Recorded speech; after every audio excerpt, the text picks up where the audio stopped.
목사님께서 과하게 소개를 해주셨는데 저야말로 우리 강 목사님 멀리서 뵙고 흠모하다가 비로소 뵙고 어제 또 그제 교제를 하는데 그 말씀 한마디 한마디를 놓치고 싶지 않아가지고 제가 핸드폰으로 노트를 하기 시작했는데 나중에는 배터리가 다 나갈 정도까지 충전기를 꼽아서 할 정도로 적었습니다. 열왕기상 10장을 보면 스바 여왕이 솔로몬을 방문한 이야기가 나오죠. 스바 여왕이 이야기를 합니다. 내가 내 나라에서 당신의 임금에 대한 그 지혜에 대한 소문을 들었지만 막상 와보니까 소문은 절반도 못 된다고. 그러면서 참 당신들 복되도다고 이 지혜의 말씀을 매일 들으니까 여러분도 되게 복된 사람인 거 아세요? 저를 불러주셨다고 아부하는 게 아니고 진심으로 하는 이야기입니다. 진심으로. 제 이름이 이혜진이라 여자 이름 같죠. 아버지가 성경을 읽는데 요한복음 1장 14절이 너무 은혜로웠대요. 예수님께서 은혜와 진리가 충만하셨다는 것이. 그래서 제 이름을 은혜와 진리를 줄여서 혜진이라고 지은 거예요. 뜻은 너무 좋은데 저도 몰랐는데 학교를 다니다 보니까 다 여자들이더라고요. 그래서 살면서 혜진이랑 애랑 3번 짝꿍이 됐어요. 공군 장교로 복무를 하는데 훈련을 마치고 이혜진 소희가 우리 부대로 간다고 뭐라고 소문이 났을까요? 여군 소희가 드디어 온다고. 하고 선배들이 뭐 나를 찍었네 어쩌네 막 이러고 있는데 지금보다 얼굴이 훨씬 시커매가지고 내가 이혜진입니다. 그래서 맞아 죽을 뻔했어요. 살다 보니까 진짜 하나님 은혜 아니면 살 수 없는데 많은 은혜 경험하고 살고 하나님의 말씀이 진리 없이는 살 수 없는데 제 이름이 좋다라고 생각합니다. 오늘 베드로전서 5장 10절 말씀 가지고 말씀 짧게 나눌 텐데 정말 하나님 은혜 주시기를 원합니다. 제가 몇 주 전에 R.T. 켄달 목사님의 책을 우연히 읽게 됐는데 그분은 설교에 분명한 기준이 있으시더라고요. 설교의 기준이 이렇대요. 내가 preaching down 해서 사람을 무시하지는 않았는지, preaching up 해서 사람을 의식하지는 않았는지, preaching at 해서 특정인에게 설교하지는 않았는지, preaching for 해서 누군가의 구미에 맞춰주지는 않았는지, 대신 자기는 preaching to 한다고 말씀을 담백하게 성도를 향해서 설교한다고. 참 흥미로운 이야기더라고요. 배울 점이 많았고요. 그래서 곰곰이 제 설교의 기준도 한번 점검해 봤는데 저는 조금 다르게 이분의 표현을 빌려서 저는 이렇게 설교하기로 했습니다. 저는 반드시 설교는 우리의 교만한 마음을 낮추는 preaching down이어야 된다는 생각을 하게 됐고요. 대신 하나님 한 분을 높이는 preaching up 설교이어야만 하고 모든 사람을 보편적으로 향하는 preaching to 그리고 모든 사람을 위한 preaching for 설교이지만 반드시 한 사람 한 사람을 겨냥하는 소위 말하는 표적 설교가 오히려 맞습니다. 성령께서 우리를 관역으로 삼아 우리의 심령을 뚫기를 원하시기 때문에 저는 오늘 그런 설교가 되었으면 좋겠습니다. 모든 은혜의 하나님 곧 그리스도 안에서 너희를 부르사 자기의 영광에 들어가게 하시니가 잠깐 고난을 당한 너희를 친히 온전하게 하시며 굳건하게 하시며 강하게 하시며 털을 견고하게 하시리라. 이 말씀이 너무 좋은데 시간 관계상 제가 앞에 부분 모든 은혜의 하나님 이것만 가지고 설교를 하도록 하겠습니다. 영어로 The God of all grace네요. 우리 하나님은 은혜의 하나님이세요. 민수기 6장을 보니까 여호와는 내게 복을 주시고 너를 지키시기를 원하며 여호와는 그의 얼굴을 내게 비추사 은혜 베풀어 주시기를 원한대요. 할렐루야. 성경의 은혜보다 더 중요한 개념은 없습니다. 성경의 마지막이 은혜로 끝납니다. 많은 사람들이 성경의 마지막이 아멘 주 예수여 어서 오시옵소서로 끝나는 줄 알고 계시는데 한번 확인해 보세요. 한 문장이 더 있어요. 이렇게 끝납니다. 주 예수의 은혜가 모든 자들에게 있을지어다. 아멘. 이것이 성경의 결론입니다. 은혜란 무엇입니까? 히브리어 헤세드, 헬라어 카리스를 번역한 말로서 여러 가지로 번역할 수 있겠지만 제가 보기에 자격 없는 이에게 값없이 주시는 하나님의 사랑이 은혜지요. 우리는 이 은혜를 받으면서 사는 건데 오늘 베드로가 매우 흥미로운 표현을 씁니다. 그냥 은혜의 하나님이라고 하지 아니하고 모든 은혜의 하나님이라는 표현을 씁니다. 은혜가 한 가지가 아니라는 말이에요.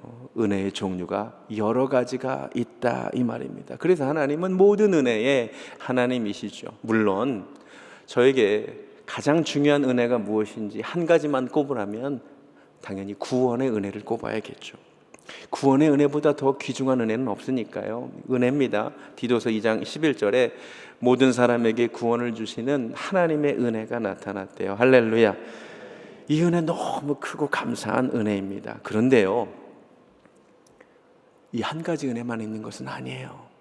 요한복음 1장 16절을 보니까 은혜 위에 더해지는 은혜들이 있대요. 아멘. 어떻게 보면 우리 교회가 너무 구원의 은혜 하나만 너무 지나치게, 제일 중요하긴 하지만 너무 교회가 구원의 은혜만 강조하니까 어떤 부작용이 생기냐면 십자가상에서 막판에 구원받은 강도가 그렇게 부럽대요. 특히 모태신앙들이 그렇게 부럽대요. 나는 평생 교회 섬겼는데 막판에 지 맘대로 살다가 구원받은 그 사람이 그렇게 부럽대요. 뭐가 부러워요? 예수를 일찍 믿으면 일찍 믿을수록 좋습니다. 은혜 위에 은혜가 더하니까요.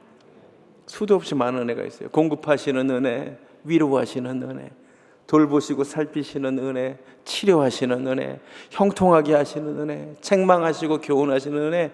할렐루야. 두 번째 기회를 주시는 은혜, 베드로와 요나가 경험한 은혜. 누군가 물을 수 있습니다. 목사님, 다 갖다 붙이면 은혜냐고요? 네, 다 갖다 붙이면 은혜입니다. 제가 그 이유를 설명하겠습니다. 여러분, 하나님의 이름에 담긴 비밀을 아셔야 돼요. 여러분, 하나님의 이름이 굉장히 비밀스러운 이름입니다. 출애굽기 3장에 하나님의 이름이 나오는데 여호와죠. 근데 그 한국어로 나는 스스로 있는 자니라라고 번역을 했지만 영어로는 그냥 이렇게 되어 있는 거 아세요? I am who I am. 이게 하나님 이름입니다. 굉장히 수수께끼 같은 이름이죠. 하나님의 이름은 I am이에요. 비동사네요. 여러분, 영어 실력이 좀 필요한데요. 비동사의 뜻이 두 개가 있어요. 1번 뜻, 존재한다. 그래서 we are here 하면 여기 있다는 뜻이에요. 한글 번역은 이 1번 뜻을 택한 거예요. 그래서 나는 스스로 있는 자다라고 의역을 한 거죠, 사실은. 그런데 비동사는 뜻이 하나 더 있어요. 나는 무엇이다도 비동사예요. 맞습니까? 그래서 이 자체로는 문장이 완성되지 않고요. 반드시 그 다음에 뭐가 나와야 되죠. 예를 들어 I am a pastor. 뒤에 뭐가 나와야 되잖아요. 그렇죠? I am a student. 혹은 I am happy. 뭐가 나와야, 소위 말하는 이 보어가 나와야 완성되는 문장이란 말이에요. 와, 하나님의 이름이 근데 I am이래요. 기가 막힌 이름입니다. 이 뒤에 무엇이든지 붙을 수 있는 거예요. 자기가 체험한 만큼만 그 하나님이 경험되는 거예요. 자, 예를 들어 볼게요. 한 사람이 불치병에 걸렸어요. 의사가 가망이 없대요. 근데 이 사람이 하나님께 천부의 의지 없어서 손들고 갑니다. 나를 좀 불쌍히 여겨주시라고, 나를 치료해 주시라고. 근데 하나님께서 그 사람에게 정말로 은혜를 베푸셔서 그 사람이 고침 받잖아요. 그 사람에게만 하나님은 I am your healer예요. 맞아요? 여호와 라파죠. 원래 그 뒤에 뭐가 붙는 거예요. 우리 아내가 지금 어딘가에서 예배를 드리고 있는데, 우리 아내가 6개월 됐을 때 폐병에 걸렸대, 아이가. 그래서 병원에서 얘는 가망이 없으니까 엄마에게 데려가라 그랬대. 그때 우리 장모님이 믿음이 없으셨답니다. 이 어린아이를 안고 나왔는데 십자가가 있어가지고 그 새벽기도 하는데 안고 들어가서 펑펑 울었대요. 이름도 모르는 목사님이, 한 젊은 여인이 펑펑 우니까 왜 그러냐고. 목사님, 우리 딸이 죽는데. 그래서 그 목사님이, 이름도 모르시는 목사님이 그 딸아이를 위해 기도해 줬대요. 근데 죽는다는 아이가 아직까지 안 죽고 살아가지고 저랑 결혼하고 애를 5명이나 낳았어요. 제가 애가 5입니다. 우리 아내에게서 하나님은 나를 치료하시는 여호와이십니다. 그 아이들은 주사 바늘을 여기다 놓는데요. 근데 이제 세포가 자라서 지금 여기 흉터가 있어요. 궁금하시면 가서 한번 보세요. 나를 치료하시는 여호와. 하나님의 공급하심을 경험한 인생들은 고백합니다. 하나님은 나에게 공급자 되신다고. 그분에게 하나님은 I am your provider입니다. 그 준비하시는 하나님을 경험하고 여호와 이레라고 아브라함이 부른 거예요. 그 뒤에 뭐가 붙는다니까요. 나를 승리하게 하시는 여호와를 경험하면 여호와 니시, 이게 하나님 이름의 비밀인 거 아세요? 내가 경험한 만큼만 나의 하나님이에요. 그 하나님의 이름을 많이 아는 자가 복된 사람이에요. 다윗이라는 사람은 하나님을 많이 경험했어요. 그래서 그가 하나님을 이렇게 부릅니다. 보여주실래요? 당신은 나의 반석이시오, 나의 요새시오, 나를 건지시는 자시오, 나의 피난처시오, 나의 방패시오, 나의 피할 바위시오, 나의 환난 날에 만날 큰 도움이시라. 할렐루야. 그가 경험한 하나님이 많았기 때문이에요. 여러분은 어떤 하나님을 경험하고 계십니까? 저는 모든 은혜의 하나님 되시니까 여러분이 경험하시는 하나님이 많으셨으면 좋겠어요. 너무 많지만 저는 이제 인생을 살면서 제가 40대 중반인데 이 세 가지 은혜는 진짜 경험해야겠다. 개인적으로도 교회적으로. 그래서 오늘 세 가지 은혜 얘기하려고 합니다. 첫 번째, 때를 따라 주시는 은혜. 하나님이 때를 따라 은혜 주시거든요. 이거 경험해야 돼요. 우리 히브리서 4장 16절 같이 읽어보겠습니다. 시작. 그러므로 우리는 긍휼하심을 받고 때를 따라 돕는 은혜를 얻기 위하여 은혜의 보좌 앞에 담대히 나아갈 것이니라. 아멘. 때를 따라 주시는 은혜가 있대요. 여러분, 마라톤 선수가 마라톤을 뛰면서 이따만하게 큰 물통 들고 뛰지 않습니다. 달리면서 만나게 되는 물 마시면서 뛰는 겁니다. 인생은 마라톤입니다. 하나님께서 주시는 큰 은혜 하나 받고 인생을 뛰지 않아요. 중간중간 때를 따라 하나님께서 주시는 그 은혜의 물 먹고 인생을 완주하는 겁니다. 때를 따라 필요한 은혜가 달라요. 아이들이 어릴 때 그때 필요한 은혜는 지혜입니다. 맞습니까? 그때 만남에 축복 주시면 곤란해집니다. 그때 필요한 은혜가 있어요. 아이들이 결혼 정년기가 되면 그때 필요한 은혜가 있습니다. 만남의 축복을 주셔야죠. 네, 가정을 이루면 태를 열어주셔야 돼요. 하나님께서. 맞습니까? 취업할 때 필요한 은혜가 있고요, 자녀들을 키울 때 필요한 또 물질도 필요하잖아요. 은혜가 다릅니다. 여러분, 때를 따라 하나님께서 주신 은혜를 구하시고 경험하시기 바랍니다. 이거 경험하면 간증이 많아져요. 제 인생 너무 할 얘기가 많은데 시간이 한정되어 있어서 한두 가지만 얘기할게요. 유학을 2008년에 오게 됐는데 결혼식 축의금 받은 거 환전해가지고 왔는데 환율도 별로 안 좋았어요. 그래서 이제 매달 렌트비가 걱정이에요.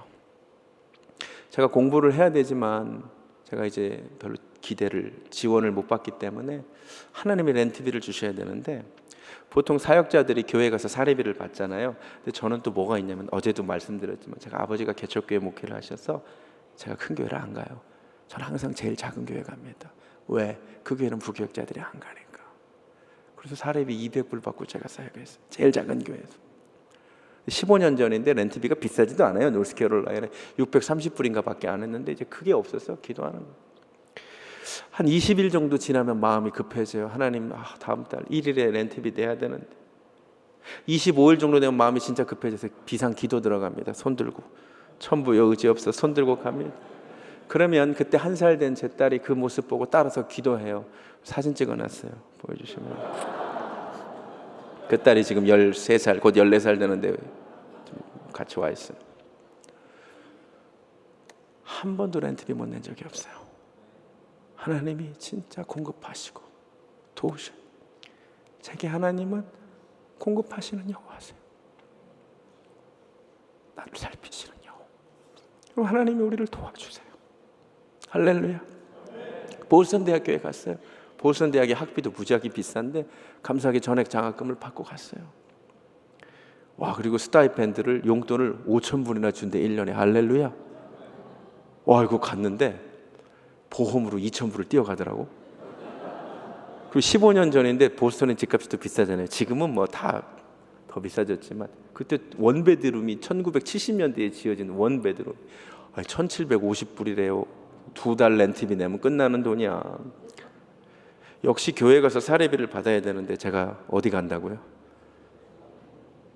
보스턴에 우리 성결교회가 8개가 있는데 제가 또 제일 작은 교회 갔습니다. 원래는 사실 이번에는 인사만 먼저 드리려고 그랬어요. 근데 그날따라 목사님 설교가 너무 은혜로운 거예요. 밥을 안 먹었어야 되는데 바로 앞에서 밥을 먹었어요. 그래서 제가 목사님께, 목사님 설교 너무 은혜 받았다. 그랬더니 목사님이 얼마나 겸손하신지 나한테 배울 거라고는 상하고 깨진 모습밖에 없대요. 얼마나 또 감동인데요. 제가 그 자리에서 우리 아내한테 묻지도 않고, 목사님 제가 이 교회를 섬기겠습니다. 그래 버렸어요. 사례비도 안 받고. 그 목사님이 왜 그렇게 얘기했냐면 원래 한 200명 모이던 교회가 4년 동안 2번에 걸쳐서 교회가 깨져서 50명 남은 교회인 거예요. 상처가 많으셔. 근데 제가 그 교회를 섬기게 된 거예요. 내 코가 석잔데, 내 코가 석잔데. 내가 그렇게 결정을 했다는 말이 우리 교단에 좋은 소문이 나서 한 목사님이 나를 만나자던, 자기가 우리 군목으로 계시는데, 당신 너무 감동된다고 내가 매달 100불씩이라도 렌트비를 보내겠다고. 근데 나도 바쁜데 한 번에 1년치 준다고 1200불 체크를 가져왔어. 남의 일이라고 너무 감동을 안 하시는데 일부 때도 별로 감동 안 하더라고. 그렇게 3년을 보내셨어요. 목사님 만나재요. 그래도 사례비라도 받아야 되지 않냐. 근데 제가 가만히 있었어야 되는데, 목사님 괜찮습니다. 노스캐롤라인에서 200불 받았습니다. 그래서 200불 주시더라고. 300불 주실 수도 있었는데. 사모님이 만나자 그래요. 사모님 만나자마자 울어요. 제가 사모님에 대한 어떠한 정보도 모르고 갔습니다. 전혀 모르고 갔어요. 근데 사모님이 울면서 하는 얘기. 근데 알고 봤더니 사모님이 박사과정 학생이야. 보스턴 대학교. 나하고 지도교수가 같아. 전혀 모르고 갔어요. 되게 똑똑하신 분이세요. 근데 이 사모님이 너무 똑똑한데 교회가 분쟁이 있어서 10년째 박사과정 학생이야. 마지막 학기. 만나면서 울면서 하는 얘기가 지난 4년간 사람들 200명 교인이 50명으로 줄었으니 다 우리를 욕하고 떠나는데 4년 만에 젊은 부부가 애 둘 데리고 처음 등록한 거예요.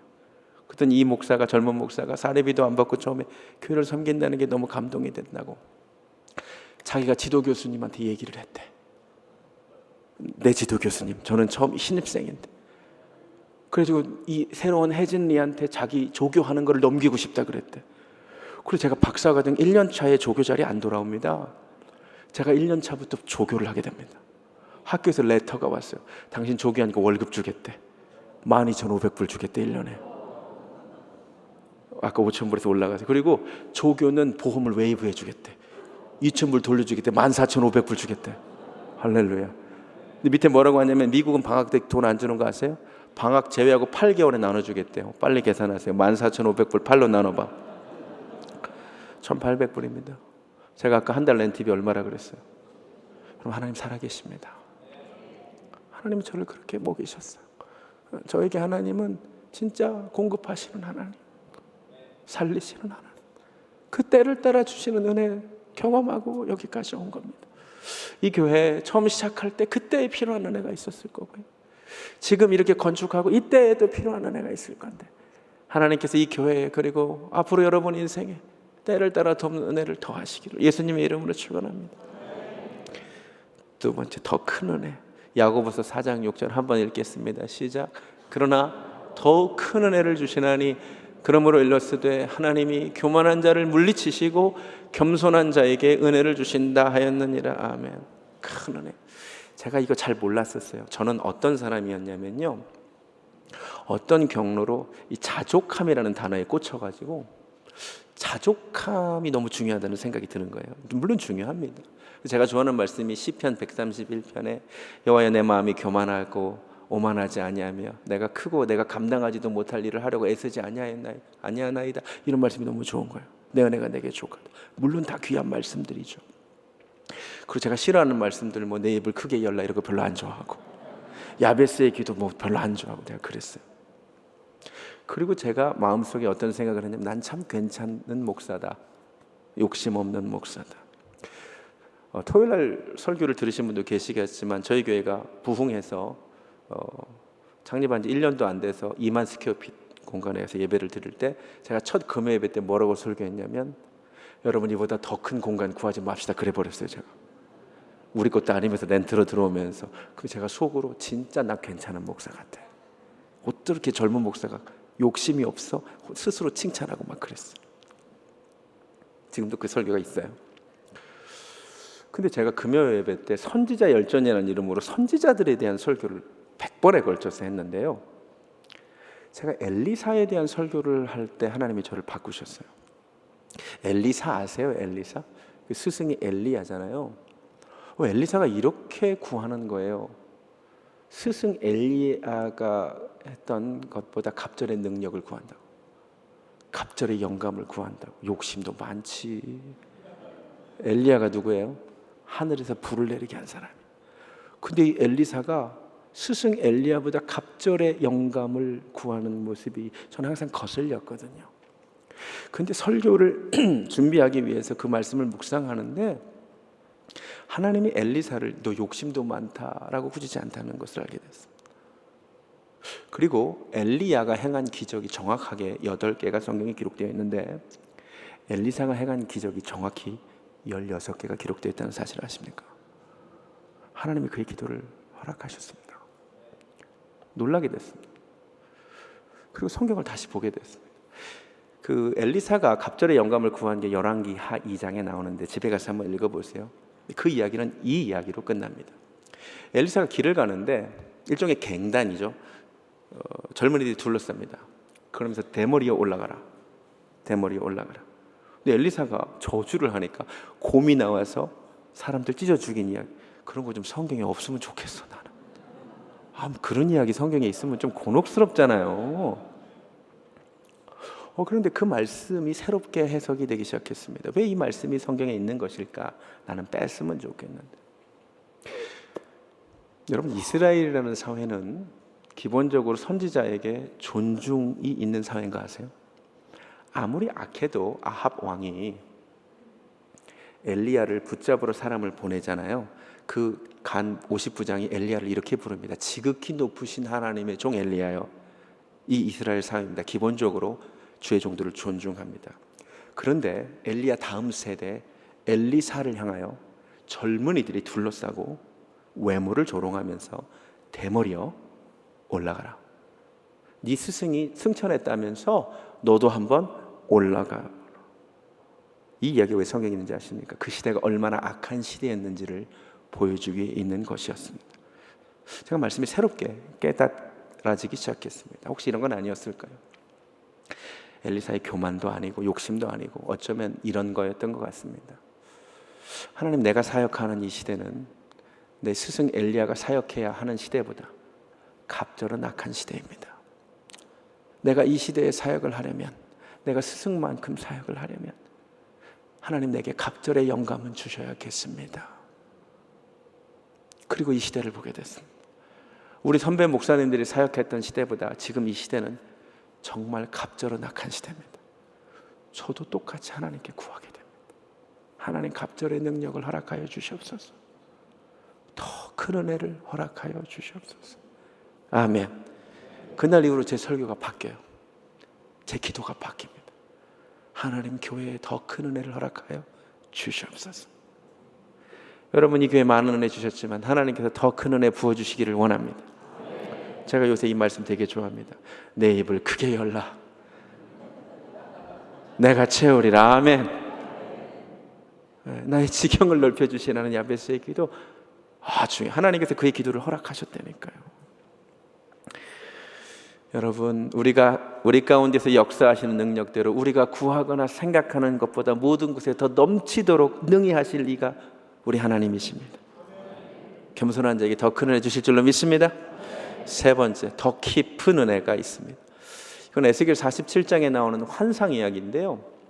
성전에서 물이 흘러나와서 1,000척씩 측량을 했더니 처음에는 발목이 잠기고, 그 다음에는 무릎이 잠기고, 그 다음에는 허리가 잠기고, 가슴이 잠기고. 그 이야기 아시죠? 그림으로 보면 훨씬 이해가 쉬워요. 처음에는 저랬죠. 그 다음엔 저기까지 잠기고, 그 다음엔 허리가 잠기고, 그 다음엔 가슴이 잠기고, 그 다음엔 능히 헤엄칠 수 없을 정도가 됐대요. 성전에서 물이 흘러나오는데 은혜의 강물이라고 볼 수 있겠죠. 근데 이게 체험되는 깊이가 달라지는 거예요. 처음엔 발목까지만, 그 다음엔 무릎이, 그 다음엔 허리가, 그 다음엔 가슴과 더 높은 곳까지. 여러분, 한 사람이 인생에서 체험할 수 있는 은혜의 깊이도 달라요. 누구는 발목까지만 오는 은혜를 경험하고, 누구는 무릎까지 오는 은혜도 경험하고요, 누구는 허리까지 잠기는 은혜를 경험하고, 누구는 가슴이 은혜에 점령된 사람들이 있고요, 누구는 완전히 잠기는 은혜를 경험한 사람도 있어요. 제가 이 말씀 한번 묵상해 봤어요. 발목까지 오는 은혜를 경험한다는 것은 무엇일까? 흥미롭게도 우리 한국인들도 어떤 일을 시작할 때 발 담근다 그러는 거 아세요? 신앙생활 시작하면 발 담는 거예요. 마소라 본문에 히브리어 주석이 하나 달려 있는데 발목 옆에 용서의 은혜라고 주석되어 있습니다. 여러분, 우리가 예수를 믿고 하나님의 용서의 은혜를 경험하고 신앙생활을 처음 시작하면 사실 다 발목의 은혜를 경험하는 것입니다. 할렐루야. 여러분 다 발목의 은혜 경험하고 계세요? 예수 믿고 구원 받으셨어요? 근데 여러분 발목 정도 오는 곳 한번 걸어보세요. 물이 약간 의식은 되지만 첨벙첨벙 거리면서 내 마음대로 걸어다니는데 별 지장 없는 거 아세요? 교회에 구원받은 사람들 많은데 첨벙거리면서 마음대로 살잖아요. 그렇죠? 빨리 올라가야 돼요. 무릎이 잠겨야 돼요. 무릎이 잠긴다. 무릎이 은혜에 점령된다. 그래도 기도하는 사람들 좀 다른 거 아세요? 그래요, 안 그래요? 기도하는 사람들은 조금 더 적은 거 아세요? 주일날 이렇게 많이 오지만 새벽 예배는 좀 적잖아요. 그렇죠? 달라요. 발목의 은혜를 경험한 사람과 무릎의 은혜를 경험한 사람이 달라서 그래요. 제가 작년에 한국에 가서 설교를 여러 번 했는데 제가 부산에 있는 모리학교에 목사님한테 들은 간증 이야기를 제가 해드릴게요. 이분이 춘천에서 개척교회를 하실 때 이야기랍니다.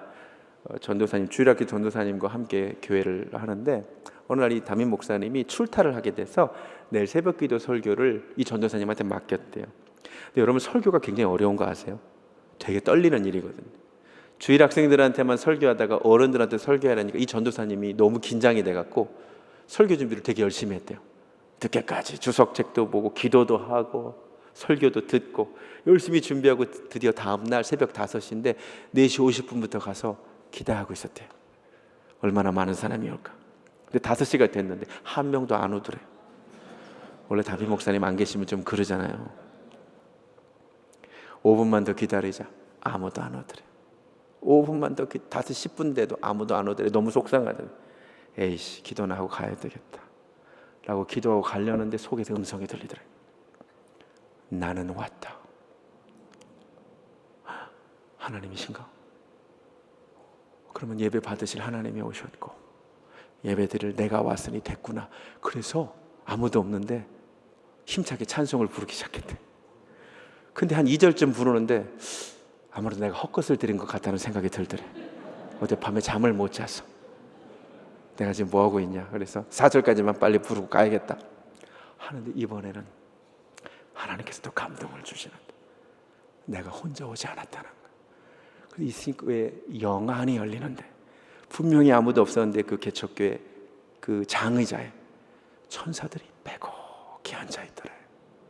그러더니 없었던 복층도 생겨서 그 위에 빼곡히 천사들이 앉아있는. 그 다음부터는 이 친구가 감동이 되는 거예요.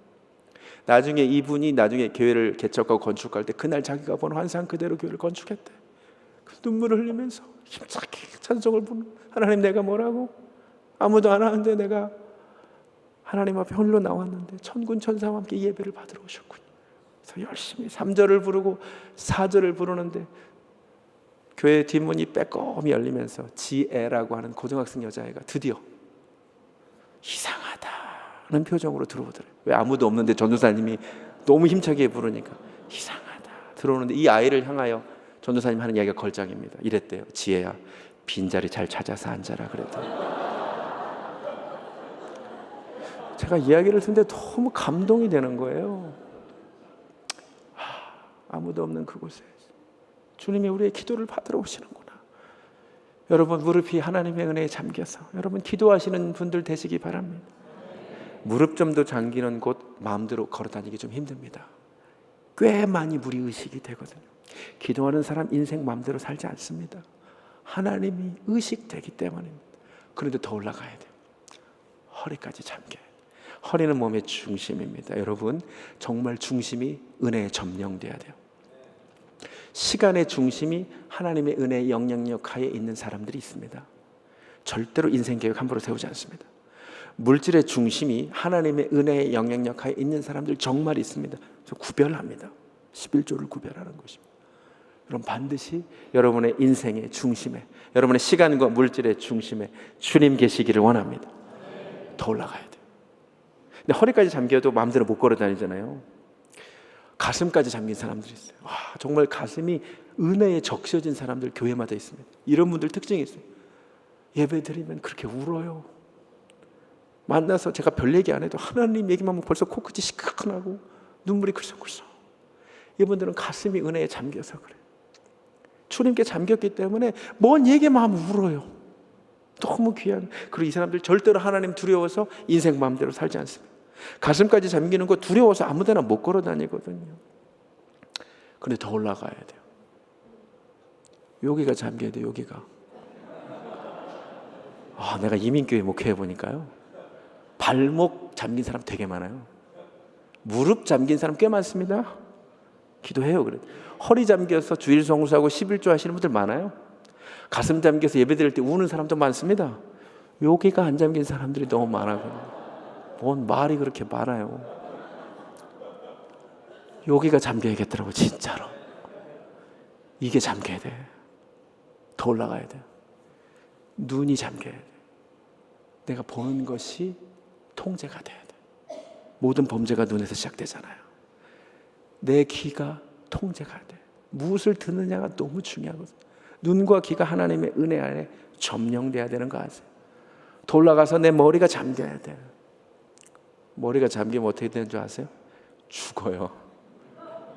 근데 성경이 우리에게 요구하는 게 결국 가서 죽으라는 거예요. 십자가에 못 박혀 죽으라는 거예요.